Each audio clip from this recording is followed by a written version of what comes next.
वाक्येकरस्थितकनीनिकपक्ष्मनेत्रम् भूत्यै भवेन्मम भुजङ्गशयाङ्गनाया कालाम्बुदालिललितोरसिकैटभारे धाराधरे स्फुरति या तटिदङ्गमेव मातः समस्तजगतां महनीयमूर्ति भद्राणि मे दिशतु भार्गवनन्दनाय भाग्यन्तरे मुरजितशिशिरकौस्तुभेय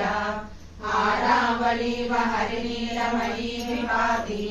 कामप्रदा भगवतो विकटाक्षमाला कल्याणमावहतु मे कमलालयाय प्राप्तं पदं प्रथमतः कल्यप्रभावात् माङ्गल्यवाजि मधुमादिनि मन्मथेन मय्यापतेस्तदनन्तरमीशनार्थम् मन्दारसं च मकरालय कन्यकाया दद्यादयानुपवनो द्रविणाम्बुधारा अस्मिन्न किञ्चन विहङ्ग शिशौ विषण्णे दुष्कर्म कर्ममपनि